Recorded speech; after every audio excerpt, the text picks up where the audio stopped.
ମୁଁ ବୋଲି ଏକଦମ ଚୁପଚାପ। ଆଚ୍ଛା ବୁଝିଲି। ଆଜି ତାହେଲେ ଏଠି ଜବରଦସ୍ତ ବାସନତ୍ର ସିଚୁଏସନ କ୍ରିଏଟ କରିବାକୁ ପଡିବ। ଆଚ୍ଛା ତୁ କହିଲୁ, ତୁ ଆର ଗାଁର ଝିଅ, ମୁଁ ଏ ଗାଁର ପୁଅ। ତା ଛଡା ଆମେ ଦି ଜଣ ପରସ୍ପରକୁ ଦେଖିଛେ, ଚିହ୍ନିଛେ, କଥା ବି ହେଇଛେ। ଏତେ ସବୁ ପରେ ବି ଆଜି ଗୋଟେ ଇଣ୍ଟ୍ରୋଡକ୍ସନ ଫର୍ମାଲିଟିର କଣ ଦରକାର? ଆଜି ରାତିରେ କିଛିଟା ଖୁସି ଗପ, କିଛିଟା ପ୍ରେମାଳାପ। ତୁ କହିବୁ ମୁଁ ଶୁଣିବି, ମୁଁ କହିବି ତୁ ଶୁଣିବୁ। ଏ ମାନି, ଏ ଅନା, ତୁ ଯଦି ସେମିତି ହବୁ ତାହେଲେ ତତେ ଛାଡି ପୁଣି ଗୋଟେ ବାଜେ ଝିଅକୁ ବାହା ହେଇ ପଡିବି। ମଣିଷ ମାନି, ତୁ କାନ୍ଦୁଛୁ କାହିଁକି? ସତରେ ତମର ଆଉ କାହାକୁ ବିବାହ କରିବାର ଥିଲା ନା? ଦୟାକରି ତ ମୋତେ ବିବାହ କରିଛ ନା?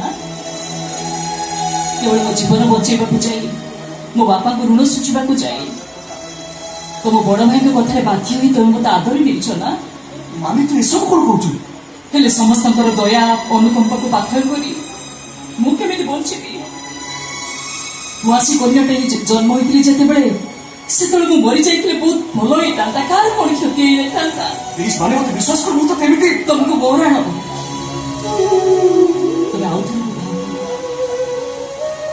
ଯାହାକୁ କି ତମେ ଚାହିଁଥିଲ, ଯୋଉଠି ନନାଙ୍କର ଇଚ୍ଛା ଥିଲା। ବିଶ୍ୱାସ ହବ, ମୁଁ ଟିକେ ବି ଆପତ୍ତି କରିବିନି। କେବଳ ତମକୁ ମୋର ଗୋଟିଏ ଅନୁରୋଧ, ମୋ ବାପା ବଞ୍ଚିଥିବା ପର୍ଯ୍ୟନ୍ତ ତମେ ମୋତେ ଦୟାକରି ତମ ସ୍ତ୍ରୀର ସ୍ୱୀକୃତି ଦିଅ।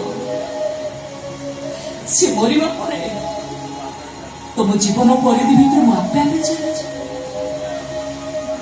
ଏ ଉଆସି କନ୍ୟା ମାନି ସବୁଦିନ ପାଇଁ ଉଆସ ରାତିର ଅନ୍ଧକାର ଭିତରେ ଅଚିଯିବ।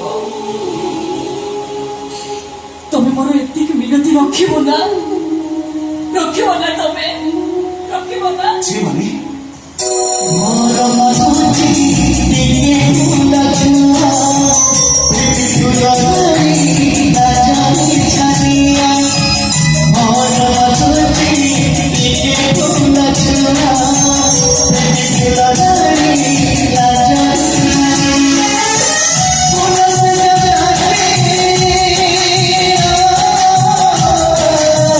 ଫୁଲ ସଜାରେ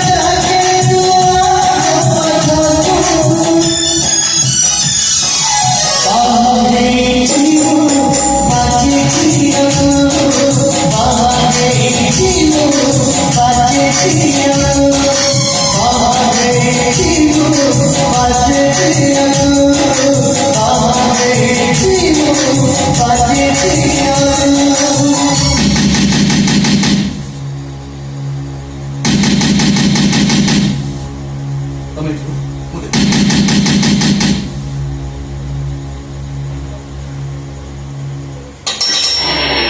ବାବୁ କଣ ଶୁଣା? ମଉସା କଣ ହେଇଛି? ସାନ ମାଙ୍କ ବାପା ମୋ ବାପା? କଣ ହେଇଛି ମୋ ବାପାଙ୍କର?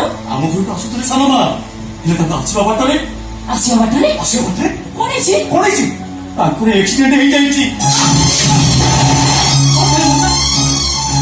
ବାପାଙ୍କର ଆକ୍ସିଡେଣ୍ଟ ହେଇଛି? ସେ କୋଉଠି ଅଛନ୍ତି? କେମିତି ଅଛନ୍ତି? ସେ ଆଉ ନାହାନ୍ତି ସାନ ମା।